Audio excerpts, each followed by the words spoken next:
Hi guys, it's me the Mallu banker. ഇന്ന് നമ്മൾ discuss ചെയ്യുന്നത് ബാങ്ക് എക്സാംസിന് ഇംഗ്ലീഷ് എങ്ങനെ പ്രിപ്പയർ ചെയ്യാം. അതായത് എസ്പെഷ്യലി നമ്മൾക്ക് ഇനി വരുന്ന RBI അസിസ്റ്റൻറ്റ് പോലുള്ള എക്സാംസിന് വേണ്ടിയിട്ട് ഇംഗ്ലീഷ് എങ്ങനെ പ്രിപ്പയർ ചെയ്യാം, എങ്ങനെ നെഗറ്റീവ്സ് ഒഴിവാക്കാം, എങ്ങനെ നല്ല സ്കോർസ് നേടാം എന്നുള്ളതിനെ കുറിച്ചിട്ടുള്ള ഒരു ഡീറ്റെയിൽഡ് എക്സ്പ്ലനേഷൻസ് ആണ്. അതുപോലെ തന്നെ ഏതൊക്കെ സോഴ്സസ് ആണ്, പെയ്ഡ് ആണെങ്കിലും ഫ്രീ ആണെങ്കിലും ഏതൊക്കെ സോഴ്സസ് ആണ് ഞാൻ യൂസ് ചെയ്യുന്നത് എന്നതിനെക്കുറിച്ചൊക്കെ ഉള്ളൊരു വീഡിയോ ആണ് ഇന്ന് ഞാൻ കാണിക്കാൻ പോകുന്നത്. സോ അപ്പോൾ നിങ്ങൾ ആദ്യമായിട്ടാണ് എൻ്റെ വീഡിയോ കാണുന്നതെങ്കിൽ ഒന്ന് സബ്സ്ക്രൈബ് ചെയ്ത് സപ്പോർട്ട് ചെയ്യുക. അതുപോലെ തന്നെ എനിക്കൊരു ടെലിഗ്രാം ചാനലുണ്ട്. അതിൽ ഞാൻ ഡെയിലി PDFസും അതുപോലെ നിങ്ങൾക്ക് യൂസ്ഫുൾ ആയിട്ടുള്ള കണ്ടൻസൊക്കെ ഇടുന്നതായിരിക്കും. അതുകൊണ്ട് കണക്ട് ചെയ്തിരിക്കാൻ വേണ്ടിയിട്ട് ടെലിഗ്രാം ചാനലിലും കൂടെ ഒന്ന് ജോയിൻ ചെയ്തിരിക്കുക. ലിങ്ക് ഞാൻ താഴെ കമൻറ്റ് ബോക്സിൽ കൊടുത്തിരിക്കാം.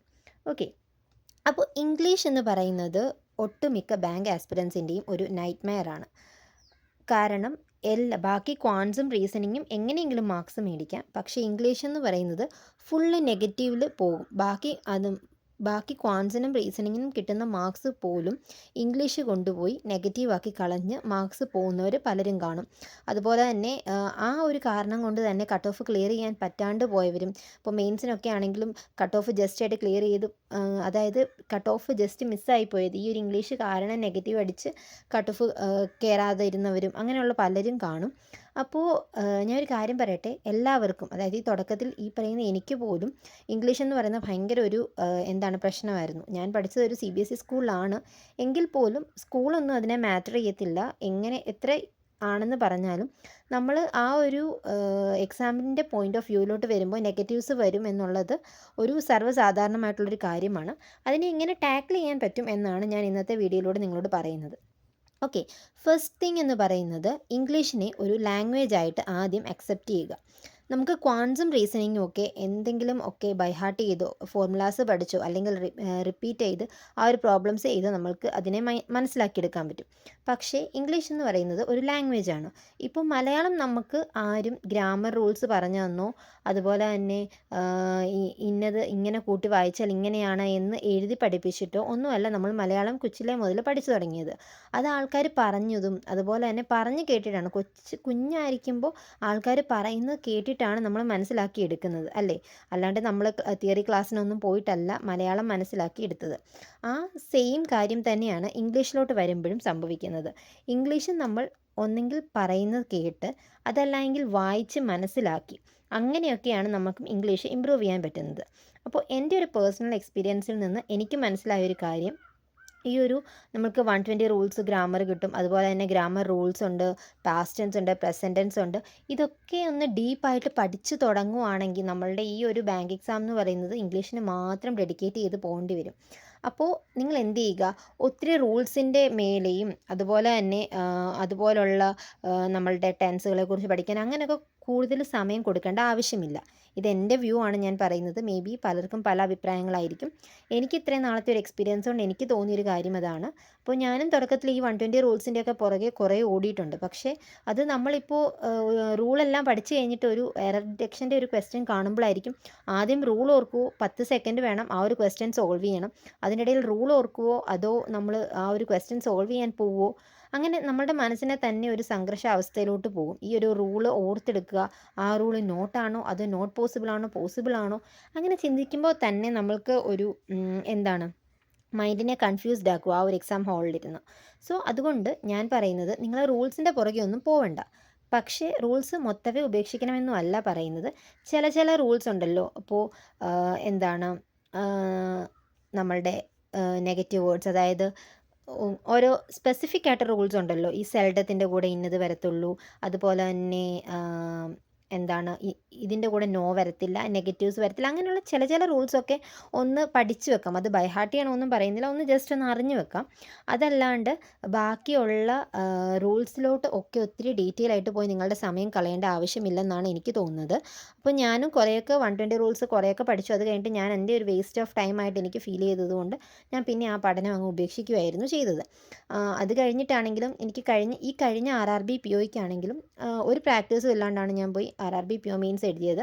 അന്നും എനിക്ക് 29 മാർക്സ് എനിക്ക് സ്കോർ ചെയ്യാൻ പറ്റിയായിരുന്നു. അതൊരു പ്രെറ്റി ഗുഡ് സ്കോറാണ് ഇംഗ്ലീഷിനെ സംബന്ധിച്ച് നോക്കുവാണെങ്കിൽ, ഔട്ട് ഓഫ് 40. അപ്പോൾ ഞാൻ പറഞ്ഞു വരുന്നത്, നിങ്ങൾ എന്ത് ചെയ്യുക, ഒത്തിരി റൂൾസിൻ്റെയൊക്കെ പുറകെ പോവാതെ എന്ത് ചെയ്യുക, റീഡിങ് പ്രാക്ടീസ് ചെയ്യുക. മെയിനായിട്ട് വേണ്ടത്, ഇംഗ്ലീഷിനെ ഇമ്പ്രൂവ് ചെയ്യാൻ വേണ്ടി മെയിനായിട്ട് വേണ്ട കാര്യം എന്ന് പറയുന്നത് റീഡിങ് പ്രാക്ടീസ് ചെയ്യുക. റീഡിങ് പ്രാക്ടീസ് ചെയ്യാൻ വേണ്ടിയിട്ടാണ് ഈ ഒരു എഡിറ്റോറിയൽ വായിക്കുക എന്ന് പറയുന്നതിൻ്റെ മെയിൻ കാര്യം തന്നെ റീഡിങ്, നമ്മളുടെ റീഡിങ് സ്കിൽ ഇമ്പ്രൂവ് ചെയ്യാനും, അതുപോലെ തന്നെ ഈ എഡിറ്റോറിയൽസിൽ നിന്നുള്ള വാക്കുകളാണ് കൂടുതലും നമ്മളുടെ വൊക്കാബുലർ ക്വസ്റ്റ്യൻസ് ആയിട്ട് വരാറുള്ളത്. അതുകൊണ്ടാണ് ഈ ഹിന്ദു എഡിറ്റോറിയൽ ഡെയിലി വായിച്ച് പോകണം എന്ന് പറയുന്നത്. അപ്പോൾ നിങ്ങൾക്കിപ്പോൾ ഒരു തുടക്കക്കാർക്കാണെങ്കിൽ ആ ഒരു ഹിന്ദു എഡിറ്റോറിയൽ വായിക്കുന്നത് ഭയങ്കര ബോറിംഗ് ആയിട്ടുള്ള ഒരു ടാസ്ക് ആയിട്ട് തോന്നും. അതുകൊണ്ട് എന്ത് ചെയ്യുക, ആദ്യം കുറേ ഷോർട്ട് സ്റ്റോറീസോ അതല്ല എങ്കിൽ ഇൻട്രസ്റ്റിംഗ് ആയിട്ടുള്ള ഇംഗ്ലീഷ് നോവൽസോ എങ്ങനെയുള്ള സിമ്പിളായിട്ടുള്ള വായിച്ചു തുടങ്ങുക. റീഡിംഗ് ഒരു ഹാബിറ്റാക്കി മാറ്റുക. റീഡിംഗ് ഒരു ഡെയിലി ഒരു 5 പേജസ് എങ്കിലും വായിക്കാൻ, തുടക്കമാണെങ്കിൽ ഒരു 2 പേജ്, അത് കഴിഞ്ഞ് കൂട്ടി ഒരു 5 പേജ് എങ്കിലും ടൈം ഉണ്ടെങ്കിൽ വായിക്കാൻ പറ്റുന്ന ഒരു തരത്തിലോട്ട് നിങ്ങൾ എന്ത് ചെയ്യുക, നിങ്ങളുടെ മൈൻഡിനെ ഷിഫ്റ്റ് ചെയ്യുക. ദെൻ നമ്മളുടെ മൈൻഡിൽ തന്നെ എന്നെക്കൊണ്ട് ഇത് പറ്റില്ല എന്നുള്ള ഒരു നെഗറ്റീവ് തോട്ട് ഉണ്ടെങ്കിൽ അത് പാടെ ഉപേക്ഷിക്കുക. ഇതെന്നെക്കുറിച്ചായിട്ട് ചിന്തിക്കുക. ദെൻ അടുത്തതാണ് എന്ത്, ഈ ഒരു ഷോർട്ട് സ്റ്റോറീസ് വായിക്കുക. അപ്പോൾ ഞാൻ എൻ്റെ തുടക്കത്തിൽ തന്നെ ഞാൻ പറഞ്ഞിട്ടുണ്ടായിരുന്നു, ഞാൻ അതിനുവേണ്ടി ഒരു ബുക്ക് പർച്ചേസ് ചെയ്തിട്ടുണ്ടായിരുന്നു. അതാണ് power of sub conscious mind. അത് ഞാൻ പർച്ചേസ് ചെയ്തായിരുന്നു. ദെൻ അതുപോലെ നിങ്ങൾക്ക് പർച്ചേസ് ചെയ്യണമെന്ന് നിർബന്ധമില്ല.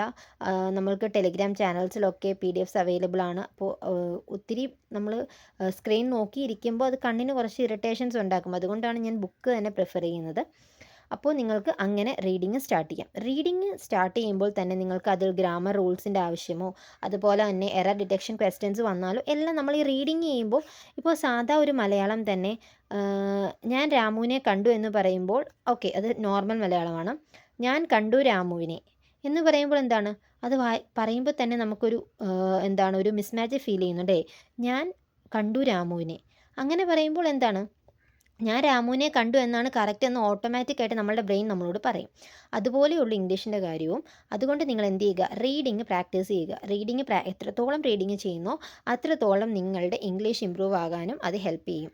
അപ്പോൾ ഒത്തിരി പേര് വളരെ സങ്കടകരമായിട്ടുള്ള മെസ്സേജസ് അയക്കാറുണ്ട്. എനിക്ക് ഒട്ടും പറ്റുന്നില്ല, ഞാൻ ബിലോ ആവറേജ് ആണ് ഇംഗ്ലീഷിന്, ഞാൻ എന്ത് ചെയ്യും, എൻ്റെ ഇത്രയും വർഷങ്ങൾ പോയി, ഞാൻ ഇംഗ്ലീഷ് കാരണമാണ്. അപ്പോൾ നിങ്ങൾ എന്താണ് നിങ്ങളുടെ പ്രശ്നം എന്നുള്ളത് മനസ്സിലാക്കി ആ പ്രശ്നത്തിനെ റെക്ടിഫൈ ചെയ്തിട്ട് വേണം മുൻപോട്ട് പോകാൻ. അപ്പോൾ ഇംഗ്ലീഷാണ് പ്രശ്നം എന്നുണ്ട്, അപ്പോൾ ഇംഗ്ലീഷിനെ റെക്ടിഫൈ ചെയ്യാൻ എന്താണ് ചെയ്യേണ്ടതെന്ന് അറിയത്തില്ല എങ്കിൽ വെറുതെ കുറേ റൂൾസ് പഠിച്ചിട്ടോ കുറേ ടെൻസസിൻ്റെ ഫോർമുലാസ് പഠിച്ചിട്ടോ അതല്ലെങ്കിൽ അങ്ങനെ ഇങ്ങനെ എന്നൊക്കെ ഉള്ളത് ഡീറ്റെയിൽ ആയിട്ട് ഇൻഡെപ്തിൽ പോയിട്ടൊന്നും ഒരു കാര്യമില്ല.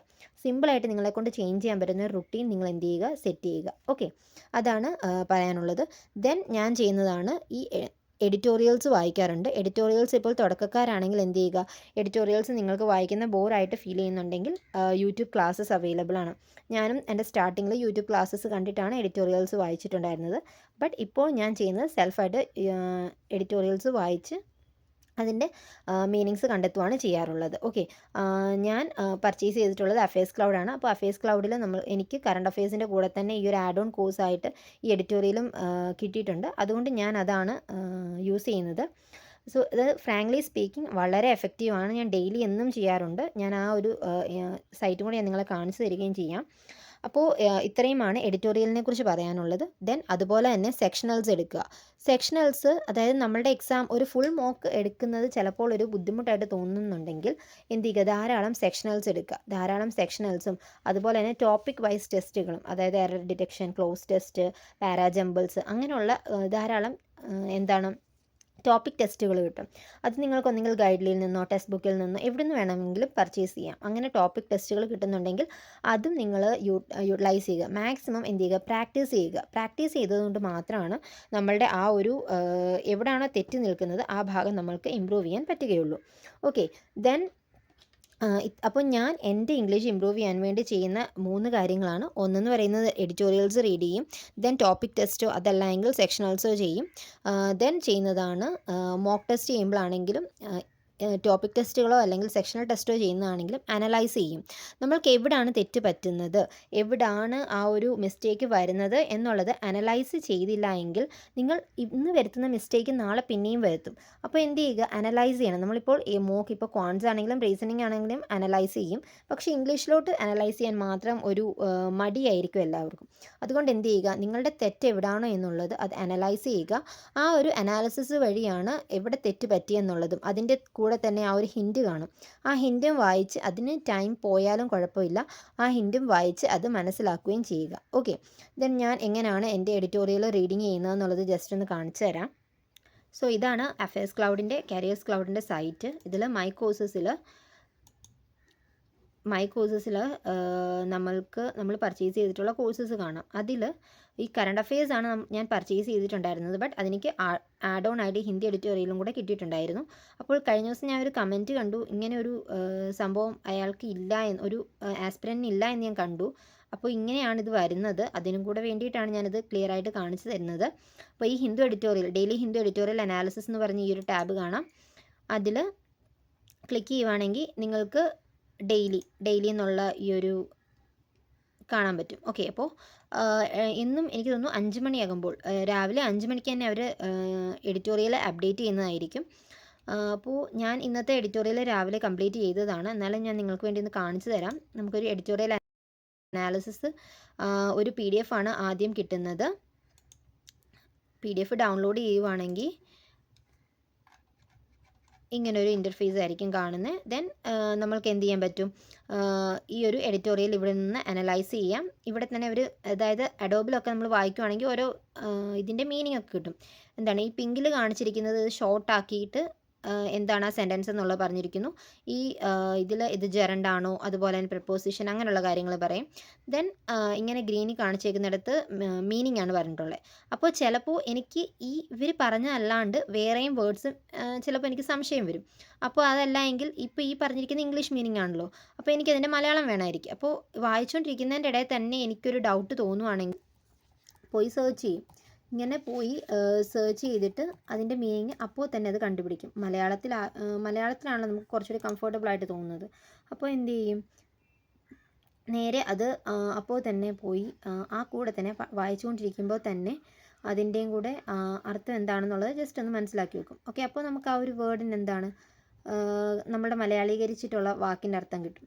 അങ്ങനെ ആകുമ്പോഴത്തേക്കും വായിച്ചു നോക്കുന്നത് ആ ഒരു വേർഡിന് ആ ഒരു മീനിങ്ങോട് കൂടി കൊടുത്ത് വായിച്ചു നോക്കുമ്പോൾ കുറച്ചുകൂടി അത് മനസ്സിലാവും. ഇങ്ങനെയാണ് ഞാൻ സെൽഫായിട്ട് എഡിറ്റോറിയൽ പ്രാക്ടീസ് ചെയ്യുന്നത്.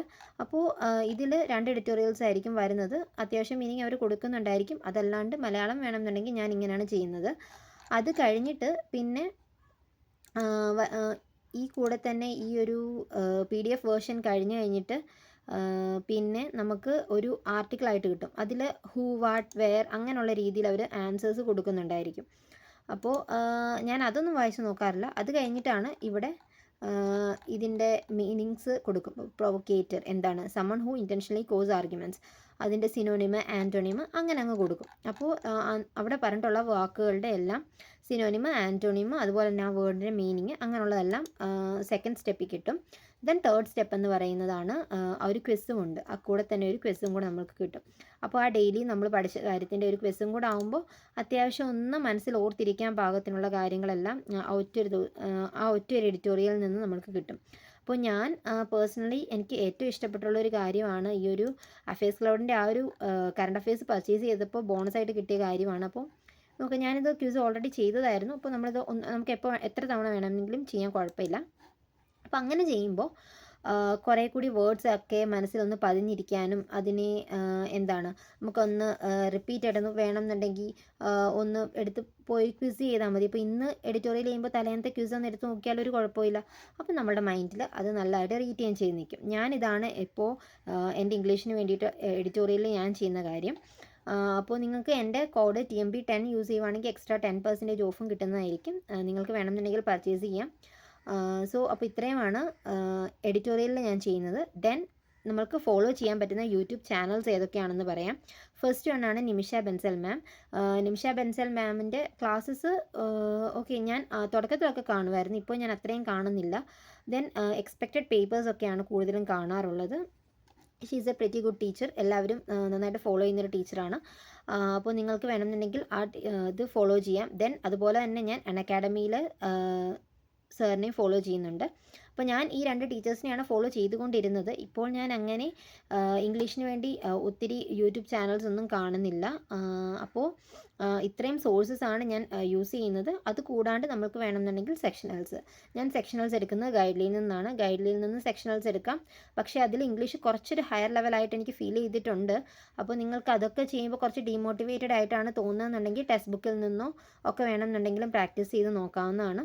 അപ്പോൾ ഇത്രയുമാണ് എൻ്റെ ഒരു ഇംഗ്ലീഷ് പ്രാക്ടീസ് റുട്ടീൻ എന്ന് പറയുന്നത്. അപ്പോൾ ഈ ഒരു എഡിറ്റോറിയൽ ഞാൻ രാവിലെ എപ്പോഴും എണീച്ച് കഴിഞ്ഞ് രാവിലെ പഠിക്കാൻ തുടങ്ങുന്നതിന് മുൻപ് ചെയ്യുന്നതാണ് എഡിറ്റോറിയൽ അനാലിസിസ്. അപ്പോൾ ഞാൻ ഇതാണ് ചെയ്യാറുള്ളത്. ദെൻ അത് കഴിഞ്ഞിട്ട് പ്രാക്ടീസ് ഇതുപോലെ ഗൈഡിൽ നിന്നോ ടെക്സ്റ്റ് ബുക്കിൽ നിന്നോ, അതല്ല എങ്കിൽ ഏതെങ്കിലും പ്ലാറ്റ്ഫോം, ഒലിവ് ബോർഡും പ്രാക്ടീസ് മോക്കും ഒക്കെ നമുക്ക് ഫ്രീ ആയിട്ട് കുറച്ച് കണ്ടൻസ് പ്രൊവൈഡ് ചെയ്യുന്നുണ്ടല്ലോ, ആ ഒരു കണ്ടൻസ് ഒക്കെ ഞാൻ യൂട്ടിലൈസ് ചെയ്യാറുണ്ട്. അപ്പോൾ ഇത്രയുമാണ് ഇന്നത്തെ വീഡിയോയിൽ പറയാനുള്ളത്. Thank you for watching. By.